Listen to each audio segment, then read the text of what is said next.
Bonjour tout le monde.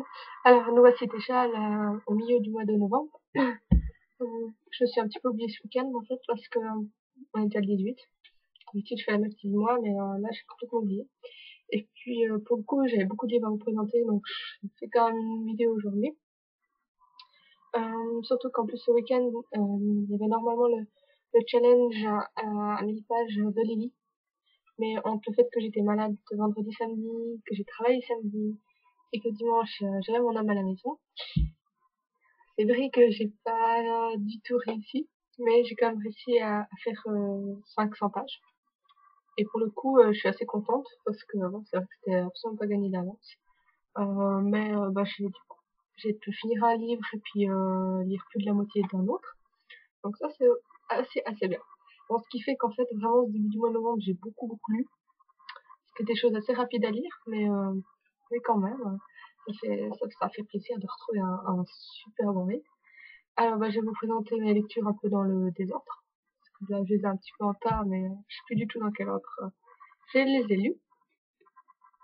Alors, tout premier, il y a Mariage en blanc, c'est le tome 1 de la saga des Bédouines de Mary Balog. C'est chez J'ai lu Aventure et Passion. Alors bon, c'est vrai que ça, j'ai pas lu depuis des années et des années. Je lisais beaucoup quand je pêchais dans la bibliothèque de ma mère et il y a justement des années. Mais maintenant, je lis plus du tout de romance tout à simple. Ce qui fait que, bon, bah, si j'ai lu, c'est justement parce que c'était lecture commune sur le groupe Facebook Lecture Commune Découverte. Je me suis dit que juste que parce que c'était pas une lecture habituelle, j'allais vraiment essayer de lire pour voir, pour me faire un avis, pour découvrir quelque chose. Et puis, bah, en l'occurrence, bah, ça passait comme une lettre à la poste. Je me sais bien que ça devrait passer parce que bah voilà quoi, c'est le genre d'histoire qui fait un petit peu rêver, très facile à lire, qui détend, délassante, voilà. Donc c'est vrai que si on garde ça à l'esprit quand on commence le livre, ben il y a aucun souci, ça avance bien, le cadre est magnifique. Donc ben voilà, pour moi ça a très bien marché. Je me suis du coup commandé le 2. Comme ça sera ma petite saga détente à la maison ces prochains temps. Alors voilà, je me suis dit, bah pourquoi pas. Ça varie un petit peu mes lectures. Ensuite, j'ai lu le tome 9 de Milady. Je sais plus le titre de ce tome, L'invasion des ténèbres, voilà. Donc de Ra Salvatore, donc Milady on a dit, par rapport à la légende de Drizzt. C'est donc bah, un tome que je lis avec Faline. Pardon. Et puis donc bah, j'avais beaucoup de retard comme d'habitude. Mais là, le tome 10, je devrais le commander demain ou après-demain, donc je devrais être dans les temps pour la suite. Donc ce tome 9, moi j'étais un petit peu déçue quand même, parce que c'était, comment dire, la moitié du livre, ils se préparent tous à une guerre, l'autre moitié, c'est la guerre, c'est tout le temps des scènes de combat, c'est tout le temps un peu la même chose. Puis surtout, comment dire, justement, il y a la moitié de dessus sur la préparation du combat. Tout d'un coup, il y a un trou dans le temps de 2 semaines et pouf, le combat il est là. Il n'y a pas de prémisse pour dire, oh, attention, attention. Non, non, c'est tac, on y est. Puis bon, moi, ça m'a un petit peu énervé. Mais dans ça, c'était agréable d'avoir beaucoup de personnages, d'en avoir des nouveaux, d'avoir les harpels, donc les magiciens qui sont complètement délirants. Et puis, donc ouais, moi, toute cette variété de personnages, ça m'a fait plaisir. Ça m'a quand même fait plaisir de retrouver nos héros habituels. Je les aime toujours bien, mais c'est vrai que ce tome a pour moi vraiment manqué ça veut dire un peu de magie, de surprise, de passion. Enfin voilà, il n'y a pas eu cette petite flamme qui fait que j'étais là, oh, c'est trop bien triste, comme pour certains tomes. Donc voilà, je l'ai un peu lu en me disant que ben, en espérant que la suite soit mieux. Mais voilà, pour celui-ci, je trouve que c'était un petit peu à plat. Voilà, c'était plat. J'aimerais même pas vraiment vous dire qu'est-ce qui s'est passé dedans parce que voilà. Mais bon, bah après, encore une fois, écriture très facile, très agréable, des personnages toujours sympathiques, même si leurs interrogations au bout d'un moment étaient tout le temps les mêmes. Tous les 3 chapitres, on avait une crise de conscience et avec quasiment les mêmes phrases, mais Mais en dehors de ça, moi j'aime toujours Driss, Cathy Brie, puis Bruenor, lui alors. Pardon, je suis pas encore à 100%. Euh, Sinon, j'ai fait une drôle de découverte. Alors c'était à la librairie. En fait, euh, je vous présente le Joyeux Noël de Chien Pourri. Ça, franchement, c'est juste génial. Alors, en fait, c'est donc Chien Pourri. Ben, forcément, il vit dans la rue, hein, comme son nom l'indique. Et puis, il est avec Chaplapla, qui est un chat à pattes. Je sais pas si on voit Chaplapla, ouais. Chaplapla, il est là. Mais voilà, Chien Pourri. Donc, c'est vraiment une histoire très, très sympa. Des fois un petit peu difficile, parce que, bah, voilà, ils vivent à la rue, et puis ils vont se faire plus recueillir par des enfants de riches absolument immondes qui vont être horribles avec eux. Ils vont se retrouver finalement à tomber dans les bras d'une pauvre fille qui vit à moitié dans la rue avec ses parents. Et ses parents sont un qui a une grave perte d'audition et l'autre qui ne voit quasiment plus rien, donc ils peuvent plus travailler, donc ils sont dans la rue, etc. Alors bon, au final, c'est la happy end de chez happy end, on peut pas faire plus heureux que ça. C'est même presque trop gros, mais bon, c'est pour les enfants. Et donc c'est vraiment très très très chouette, un peu pour les valeurs, et puis voilà, pour l'esprit un peu de Noël, et puis ouais, moi j'ai trouvé juste super, et avec ouais, Chien Pourri, qui ont pas le Père Noël, ils ont le Chien Noël, voilà, et puis bah Chaplapla, moi je l'ai juste adoré. Et puis pour vous montrer, voilà, ça se présente un peu comme ça, donc vraiment, ça prend 10-15 minutes à lire peut-être, et c'est génial. Moi, coup de cœur pour le Joyeux Noël de Chien Pourri. Dans mon travail, on aime tous le Chien Pourri. Enfin bref. Euh, excusez-moi encore une fois. Euh, Voici donc le jardin de Virginia Woolf. C'est donc de Stéphanie Baron chez les Milles. Alors dans le livre, il m'a intéressé parce qu'il parlait de Virginia Woolf. Et en fait, ça c'est vrai que c'est quelque chose que j'avais un peu oublié. Mais Virginia Woolf, euh, elle s'est suicidée donc dans la rivière à côté de chez elle, mais on a retrouvé son corps 4 mois plus tard. Et l'auteur se dit, mais si elle n'était pas vraiment morte ce 28 avril, mais quelques jours plus tard, donc oui, on a bien retrouvé son corps, ça, elle le met pas en doute, hein, mais peut-être qu'il s'est passé quelque chose d'autre pendant ce mois que simplement son corps qui était bloqué, coincé quelque part dans la rivière. Et donc bon, on suit quelqu'un, une jardinière, qui va aller visiter le jardin blanc. Et le jardin blanc, c'est une création d'une amie de Virginia Woolf, Vita, je ne sais plus quoi, Vita Sackville West. Voilà. Donc Vita. Donc cette Vita, elle avait ce jardin blanc qui est plus que célèbre en Angleterre. Et puis, cette jardinière, elle va là-bas pour pouvoir copier un peu les plans de ce jardin pour son employeur qui est milliardaire. Et puis il se trouve que son grand-père, Astorwin, s'est suicidé 2 mois plus tôt, le lendemain, le jour où il a appris qu'elle allait aller à ce jardin blanc. Et lui, en fait, il vient de cette région-là. Et puis il a déménagé avec sa femme après la guerre. Donc quand elle arrive là-bas, elle va se rendre compte qu'en fait son grand-père avait quelque chose à voir avec ce jardin, avait quelque chose à voir avec Virginia Woolf, que Virginia Woolf, en fait, peut-être qu'elle n'était pas morte le 28, parce qu'ils ont retrouvé un carnet très étrange, seulement à moitié complet. Et donc à partir de ça, ça va être presque la chasse au trésor pour prouver que c'est un Woolf, pour comprendre l'énigme, mais qu'est-ce qui s'est passé, qu'est-ce qui arrive à Virginia Woolf. Donc j'ai trouvé très très sympa d'être immergée comme ça dans l'époque de Virginia Woolf, de la fréquenter un petit peu en dehors de ses romans, qui sont quand même assez durs à lire et à comprendre aussi. Et c'est très sympa le cadre. J'ai adoré les personnages. J'ai trouvé plus qu'attachants.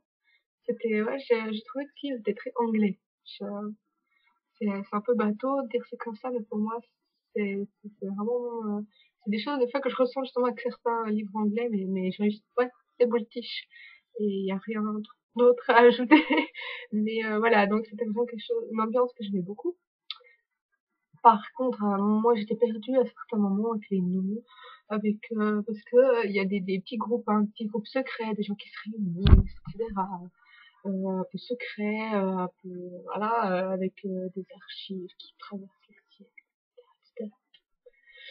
Et ça, j'étais un peu, mais complètement en fait perdue. Pas un peu, j'étais complètement perdue. Alors bon, ça, j'ai laissé un peu couler. Mais bon, en dehors de ça, c'était vraiment une lecture sans prise de tête, sympa, facile, intéressante. Donc voilà, si vous aimez bien Viet Généraux, j'ai envie de dire ça peut être un petit encas sympathique. Ensuite, avec Alexia, j'ai lu Le Royaume de Thomas de Linda Fiebeling.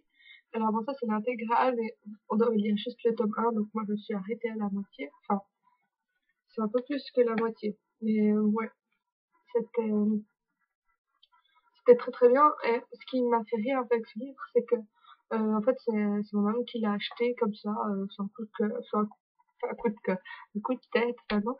Et puis ben, je l'avais à la maison vraiment pour cette raison-là. Et puis bon, j'avais jamais entendu parler de l'auteur du livre. Et puis bon, je me disais, ah, bah, ça a l'air quand même bien sympa. Et puis bah, quand on devait chercher une lecture commune avec Lexi, on s'est dit, ah, bah, enfin je lui ai proposé ce livre-là, parce que c'était un des seuls qu'on avait en commun. Ouais, excusez-moi. Oh, pardon. Euh, donc j'ai pensé à celui-là. Et puis, bah, c'était super.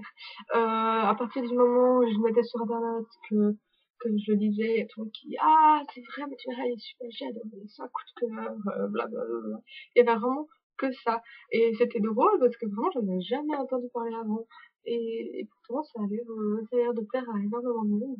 Donc, bon, moi, quand j'ai commencé, je savais juste pas à quoi m'attendre. Le résumé, oui, ouais, pour ce qu'il en dit, c'est vraiment très vague. Et donc, bah, j'ai été prise dedans, mais voilà, je crois que j'ai lu en 4 jours, tout cassé. Il est très, très, très vite lu. Ça m'a aussi surpris. Des fois, la fantasy, c'est pas toujours facile à lire, hein, après avec Uchiel derrière moi. Mais, là, en fait, c'était très rapide. Et puis, l'ambiance, elle est glauque, elle est sombre, c'est vraiment étrange à décrire.